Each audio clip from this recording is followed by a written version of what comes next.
तेनू लखा तो छुपा के रखा खाती सजा के तू है मेरी वफा।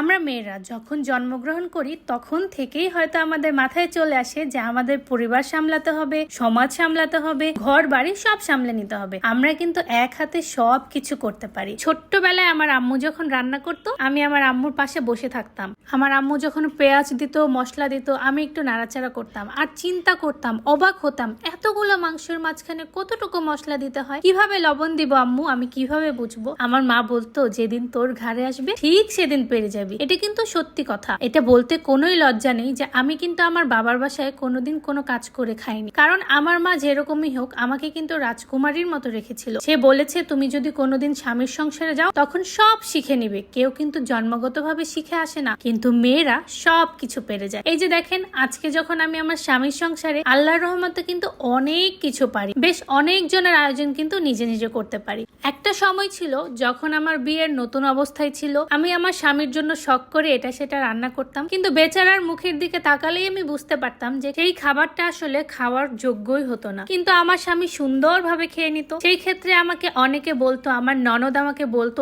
তোমার স্বামী খাওয়ার প্রতি অনেক শৌখিন, ও অনেক ধরনের আইটেম খেতে ভালোবাসে, তুমি যে রান্না পারো না ভবিষ্যতে কি হবে বলো, তোমাদের তো খুব ঝগড়া হবে রান্না নিয়ে। কিন্তু আল্লাহর রহমতে এখন কিন্তু আমি থেমে নেই, আমি আল্লাহর রহমতে সব কিছু পারি। আমার রান্না খেয়ে আমার ননদ বলে তাই তো ভাবি তুমি তো এখন অনেক সুন্দর রান্না শিখে গেছো। আমার ভাই, আমার পরিবারের লোকজন ওরা তো বিশ্বাসই করতে চায় না যে আমি এত কাজ করতে পারি। কিন্তু আমার মনে একটা ছোট্ট কষ্ট রয়ে যায়। আমার খুব ইচ্ছে ছিল আমার বাবাকে আমি আমার বাসায় নিয়ে আসবো, আমার বাসায় এসে আমার বাবা আমার হাতে রান্না খাবে, আমার বাবাকে এখানে ওখানে নিয়ে ঘুরবো, কিন্তু সেই সুযোগটা হওয়ার আগেই আমার বাবা চলে গেছে। এই মনের কষ্টটা আমি আসলে কখনোই কোনো কিছু দিয়েই দূর করতে পারি না। আপনাদের যাদের বাবা নেই আপনারা হয়তো সেই কষ্টটা বুঝতে পারেন। আল্লাহর রহমতে এখন কিন্তু আমি অনেক ভালো একটা জায়গায় আছি। ভবিষ্যতে ইনশাআল্লাহ আল্লাহ যদি চায় এর থেকে অনেক ভালো কিছু করতে পারি, কিন্তু সেই সুসংবাদগুলো আমি আমার বাবাকে দিতে পারবো না। আমার বাবা আমাকে খুবই ভালোবাসতো। সে যদি আজকের দিনটা দেখতো যে আমি এখন কি কি করতে পারি সে